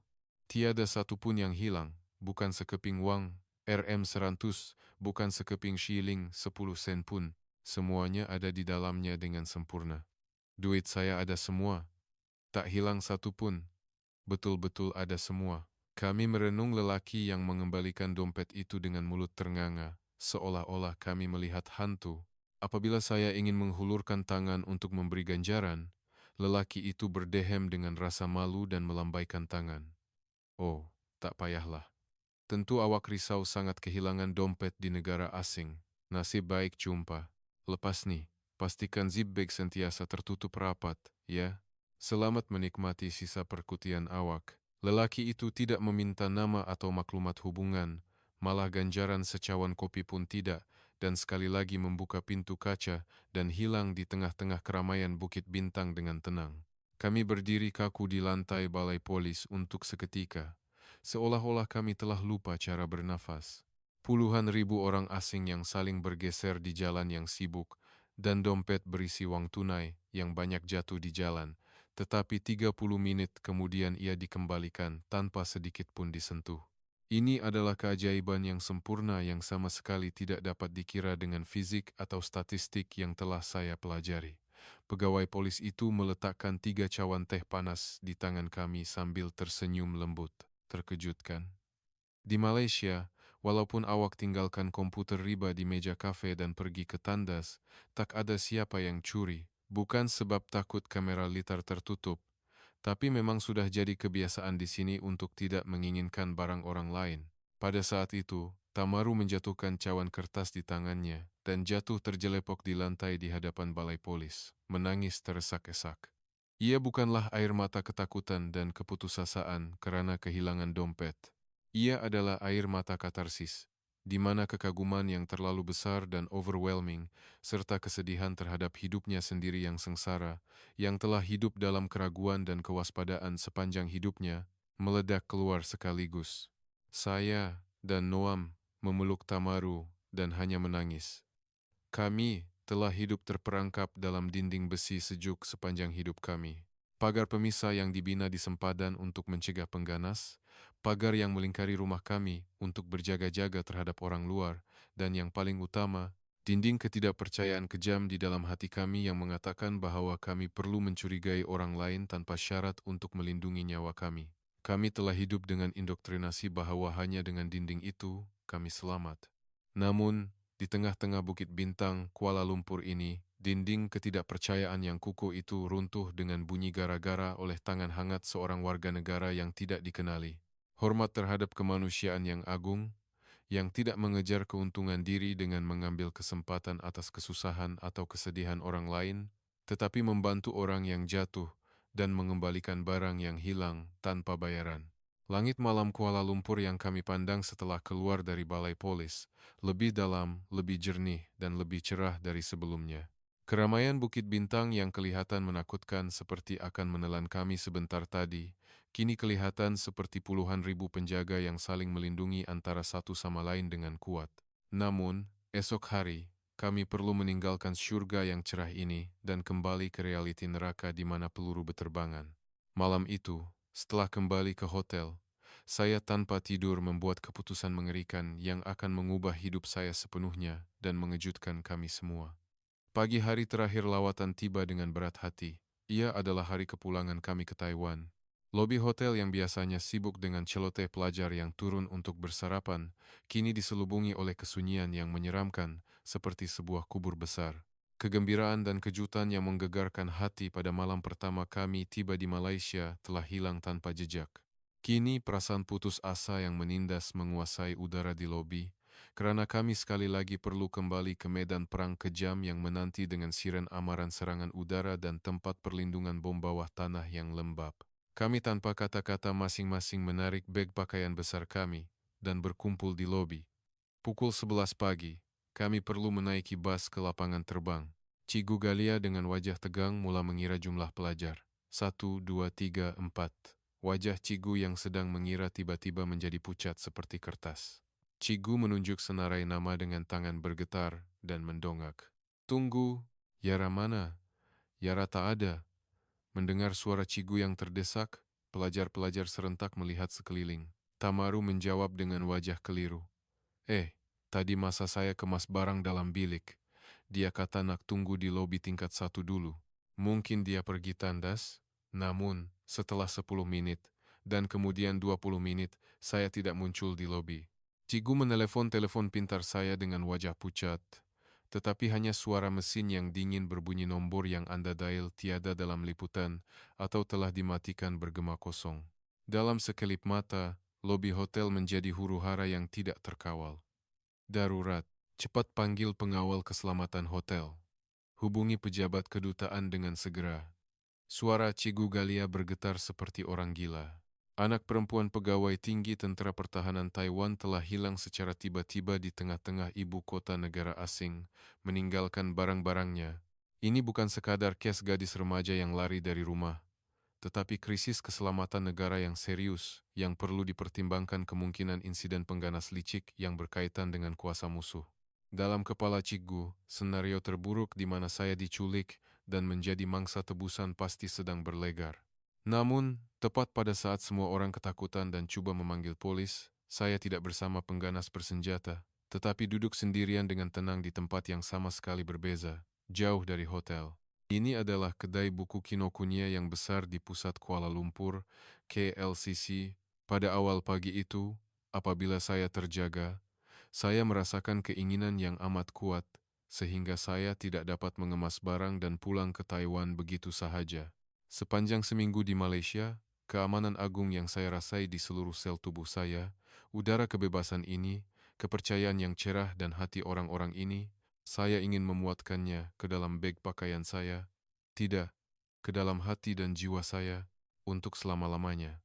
Dengan pikiran itu, saya meninggalkan nota ringkas di atas meja semasa Tamaru masih tidur dan tergesa-gesa keluar dari hotel. Tanpa saya tahu, pembantu bilik yang masuk ke bilik saya kemudiannya menyangka nota itu hanya cebisan kertas dan telah menyimpannya. Sebaik sahaja saya melangkah masuk ke pintu kedai buku besar di KLCC itu, saya benar-benar terpegun. Di hadapan mata saya terbentang rak buku gergasi yang tidak berkesudahan. Bau kertas yang berat dan manis dari jutaan buku, dan ramai rakyat Malaysia yang membaca buku dengan wajah tenang di dalam hutan ilmu itu. Kanak-kanak membaca buku di lantai, pekerja pejabat berdiri sambil membelek buku ekonomi dengan serius, dan orang tua berambut putih memakai cermin mata membaca buku sejarah. Kedai buku di Taiwan sama sekali tidak setenang ini. Kami adalah bangsa yang dilatih untuk sentiasa curiga dan berdebat, jadi kami berdebat dengan suara kuat walaupun di kedai buku. Yang paling utama, ruang tanpa tingkap di mana ramai orang berkumpul meningkatkan ketakutan pengganas, jadi mata orang ramai sentiasa dipenuhi kebimbangan. Namun, di sini berbeza. Ia bukanlah tempat perlindungan yang bergetar dengan ketakutan, tetapi bunker ilmu terbesar dan paling indah di dunia. Bukannya bunyi siren yang menusuk telinga atau bunyi radio, hanya bunyi suci orang ramai yang membelek halaman buku yang memenuhi ruang besar itu. Saya berjalan seperti orang dirasuk kebahagiaan pembelajaran bahasa Melayu dan buku sejarah. Tiba-tiba, Saya mengambil buku sejarah modern Malaysia, Tunku Abdul Rahman, dan tokoh Malaysia secara rambang dan duduk di lantai. Saya perlu belajar. Saya perlu mencari tahu bagaimana negara ini boleh bangkit semula dengan begitu kuat dan indah dari kehancuran. Bagaimana mereka boleh melindungi hati manusia tanpa saling mengancam dengan senjata api? Rahasia agung itu pasti tersembunyi di dalam tulisan ini. Sambil membelek buku demi buku, saya menangis dalam senyap tanpa disedari. Ketika saya membaca petikan dalam buku sejarah Malaysia yang diterjemahkan ke bahasa Inggris, tentang bagaimana seorang pemimpin agung seperti Tunku Abdul Rahman memikul kesusahan besar demi kemodenan dan membina negara baru bersama rakyat. Kepimpinan agung yang tidak menindas orang dengan kekerasan kejam, tetapi dengan kata-kata hangat. Bukan dengan pedang yang membunuh, tetapi dengan hati yang menggerakkan orang ramai, menyayangi dan merangkumi rakyat. Ayah saya adalah seorang tentera yang hebat. Beliau adalah orang yang sepanjang hidupnya siang dan malam memikirkan bagaimana untuk menembusi jantung musuh dan bagaimana untuk membunuh musuh dengan lebih efisien untuk melindungi negara dan keluarga. Namun, pemimpin agung dan warga negara Malaysia ini adalah orang yang telah hidup selama 70 tahun, memikirkan bagaimana untuk menghidupkan orang lain, bukan bagaimana untuk membunuh musuh. Saya duduk tersandar di sudut kedai buku, lupa sepenuhnya akan peredaran massa, sehingga tidak menyadari bateri telepon pintar saya telah habis dan skrin menjadi gelap. Sambil menulis huruf Rumi dan Jawi di buku nota dengan jari yang kaku dan kuat, saya berjanji berulang kali, saya pasti akan datang lagi. Saya pasti akan kembali dan mempelajari bahasa yang agung ini dan menanamkan semangat mulia negara ini ke dalam Taiwan kita. Tepat pada saat itu, seseorang mencengkam saya dengan kuat tetapi terdesak. Yara, saya mendongak dengan terkejut, melihat Cikgu Galia yang berambut kusut dan dua pegawai polis Malaysia berdiri di hadapan saya dengan terengah-engah. Kedua-dua mata Cikgu merah menyala sehingga berdarah. Cikgu, awak buat apa di sini? Awak tahu tak betapa susahnya kami. Kami sangka awak hilang. Kami rasa macam di neraka. Cikgu, bukannya memarahi saya, jatuh berlutut seperti rebah dan memeluk saya erat-erat seolah-olah saya akan patah, lalu menangis teresak-esak seperti binatang. Pegawai polis itu dengan lembut mengusap kepala saya yang terkejut sambil melaporkan situasi itu melalui radio dalam bahasa Melayu. Mereka telah menjejaki saya melalui ribuan kamera litar tertutup dari Bukit Bintang ke KLCC dan menemui saya secara ajaib. Saya menunjuk buku-buku yang bertimbun di atas lutut dan lantai, dan berkata sambil menangis teresak-esak dengan wajah lencun dengan air mata dan hingus, "Maafkan saya, Cikgu. Saya tak cuba lari, saya tak diculik oleh orang jahat. Saya cuma nak bawa balik nih. Bukannya peluru atau topeng gas, tapi hati agung Malaysia yang benar-benar menghidupkan orang ini, saya nak masukkan ke dalam beg pakaian saya dan bawa balik." Di atas lutut saya, terdapat buku teks tebal bahasa Melayu asas dan buku sejarah Malaysia versi bahasa Inggris yang dipegang erat. Cikgu melihat buku di dada saya, mengesat air mata, dan menarik saya agar berdiri tegak. "Baiklah, mari kita pergi Yara, nanti terlepas kapal terbang. Buku yang kamu peluk di dada tuh, Cikgu akan beli. Itu akan menjadi satu-satunya dan senjata paling ampuh yang boleh kita bawa balik dari negara ini." Kami kembali ke hotel secara dramatik dengan kereta polis memimpin dan siren berbunyi. Rakan-rakan saya yang menunggu dengan bergetar di lobi meluru ke arah saya sebaik sahaja melihat saya, memarahi saya, memeluk saya, dan akhirnya menangis teresak-esak bersama-sama. Kami akhirnya berjaya menaiki bas. Bas bergerak dengan gegaran berat bertolak ke lapangan terbang Kuala Lumpur. Saya hanya merenung dengan gigih bangunan pencakar langit KLCC yang semakin menjauh di luar tingkap dan kehijauan Taman Tasik Titiwangsa yang terbentang di belakangnya. Di dalam bas selama kira-kira sejam dalam perjalanan ke lapangan terbang, suasana diselubungi kesunyian yang dalam, di mana tiada bunyi nafas pun kedengaran. Saya yakin kesemua 20 pelajar dan cikgu memikirkan perkara yang sama, tak nak balik. Tak nak tinggalkan syurga yang cerah ini dan kembali ke medan perang berdarah itu lagi. Cikgu Galia perlahan-lahan datang duduk di sebelah saya. Dan dia bertanya dengan suara lembut, "Yara, apa yang kamu tulis?" dengan bersungguh-sungguh di lantai kedai buku tadi. Kertas yang macam surat yang terselit dalam buku tu. Saya mengeluarkan 2 helai surat yang kotor dengan peluh dan air mata yang saya tulis di lantai kedai buku sebentar tadi dari poket saya. Penerima surat itu adalah ayah saya, Panglima Tertinggi Tentera Pertahanan Taiwan, yang pada saat ini pasti sedang mengendalikan operasi sambil merenung monitor radar merah di bunker bawah tanah. Cigu, boleh saya bacakan sekarang menggunakan mikrofon? Saya betul-betul nak kawan-kawan lain dengar kesimpulan yang saya capai di Malaysia nih. Cigu mengangguk tanpa kata. Saya bangun dari tempat duduk dan berjalan ke hadapan bas. Kedua-dua tangan saya menggenggam mikrofon bergetar seperti orang gila. Pandangan 20 orang rakan elit yang menunduk serentak tertumpu kepada saya. Saya menutup mata rapat-rapat, menarik nafas dalam-dalam, dan kemudian perlahan-lahan mendekati mikrofon dan mula membaca deklarasi yang mengubah hidup saya secara fundamental. Kepada ayah yang saya sayangi dan hormati, ini Yara. Sekarang kami sedang dalam perjalanan ke lapangan terbang Kuala Lumpur, meninggalkan Malaysia yang indah ini. Dalam masa 12 jam lagi, kami terpaksa mendengar lagi bau bunker dan bunyi siren yang menusuk ke gendang telinga di Taiwan. Ayah, ingat tak? Seminggu yang lalu, semasa saya bertolak dari Taiwan, ayah memberi amaran kepada saya kan? Malaysia adalah negara yang malang dan berbahaya, sama seperti Taiwan kita. Sebuah negara yang mengerikan, di mana peluru berpandu musuh dihalakkan terus ke ibu kota. Tapi ayah, saya betul-betul minta maaf. Ayah adalah tentara terbaik yang menguasai seluruh Taiwan. Tetapi maklumat ayah yang sempurna itu kali ini salah sepenuhnya. Malaysia yang kami lihat dengan mata kepala sendiri adalah dunia yang sama sekali berbeza daripada Taiwan kita. Kami, karena ketakutan untuk hidup, membina dinding konkrit besar yang tinggi di sempadan. Tetapi orang di negara ini membuka luas pintu hati mereka kepada dunia untuk hidup. Kami mengangkat senapang tajam untuk membunuh seramai mungkin musuh. Tetapi orang-orang ini, untuk membuat kawan, mula-mula menghulurkan tangan daripada bertarung.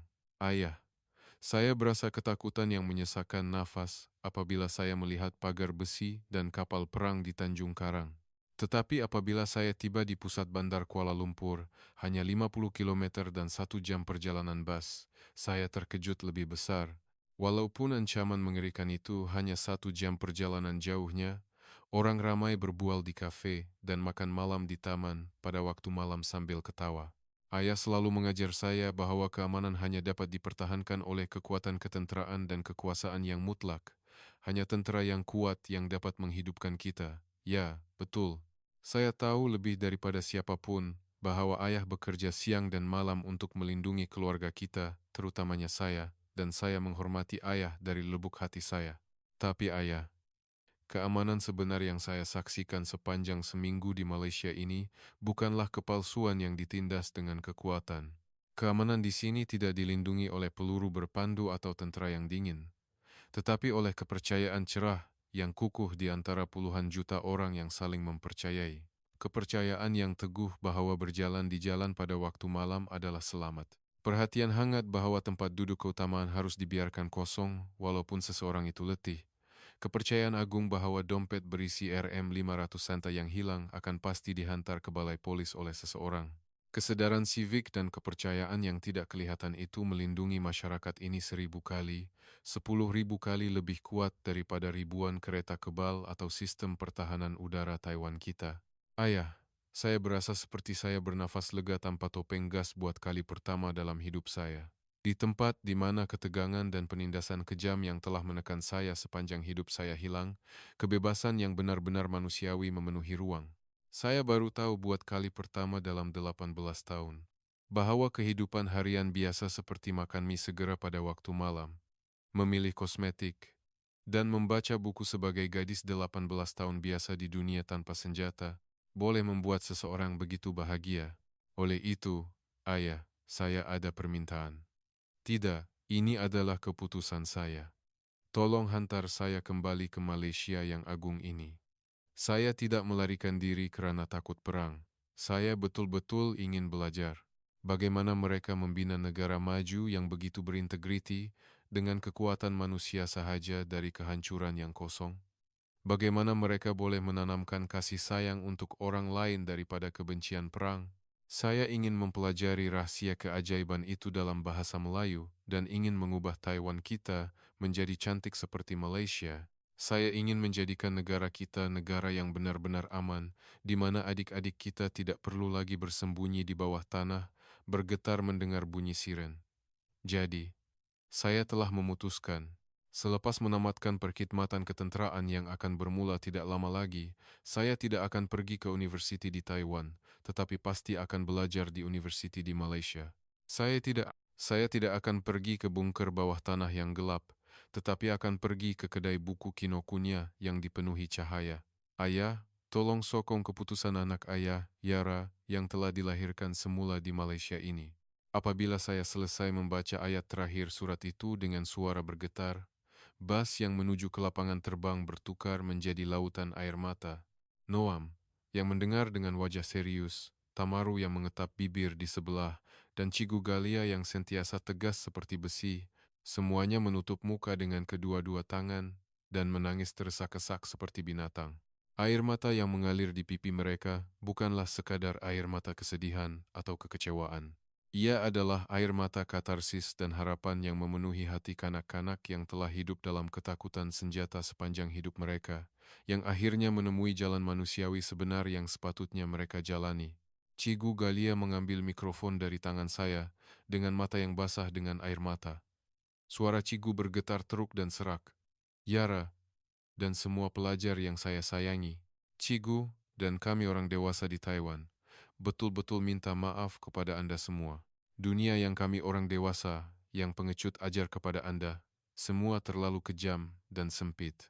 Semua keajaiban yang Anda semua lihat dengan mata kepala sendiri di Malaysia sepanjang seminggu ini adalah benar.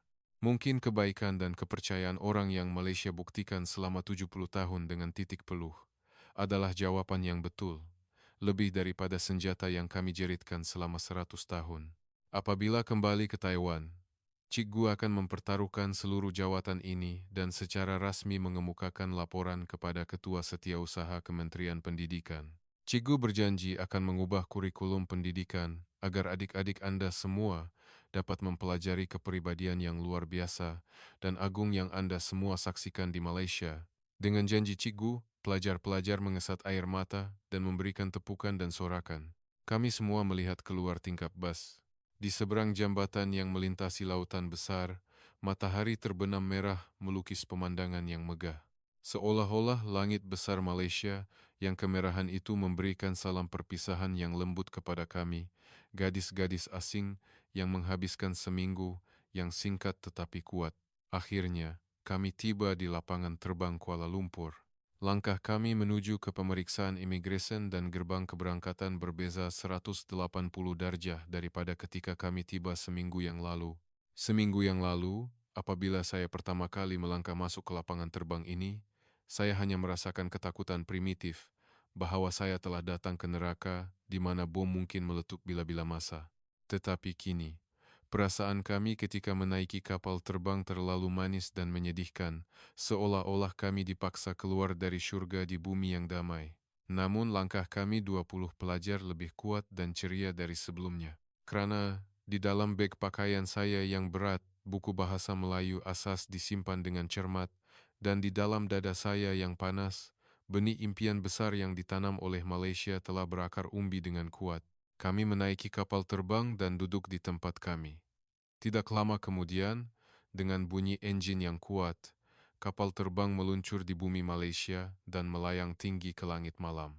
Di luar tingkap, pemandangan malam Kuala Lumpur yang cerah, seperti sungai bintang, semakin mengecil dan menjauh.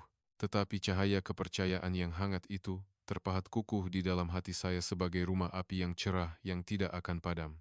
Tuan-tuan dan puan-puan, sehingga kini, kami telah menyampaikan kisah ajaib anak perempuan seorang pegawai tinggi Tentera Pertahanan Taiwan, Yara, dan pelajar elit dari sekolah antarabangsa yang berprestij. Walaupun di tengah-tengah kehancuran perang dan keputusasaan pembahagian, Malaysia tidak berputus asa. Ada hari-hari generasi ayah dan ibu kami menumpahkan titik peluh di tapak pembinaan luar negara dan kilang-kilang tempatan. Ada pengorbanan tentara muda yang menghabiskan malam dalam senyap di barisan hadapan sempadan. Dan ada hati hangat jiran-jiran biasa yang mengembalikan dompet orang lain dan menyerahkan tempat duduk kepada orang tua.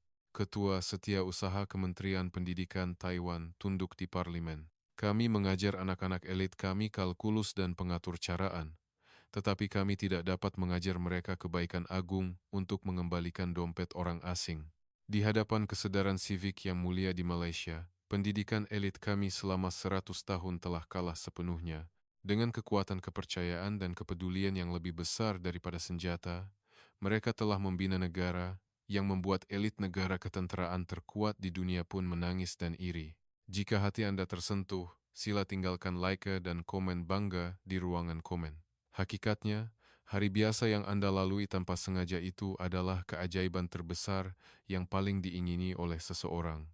Terima kasih kerana menonton.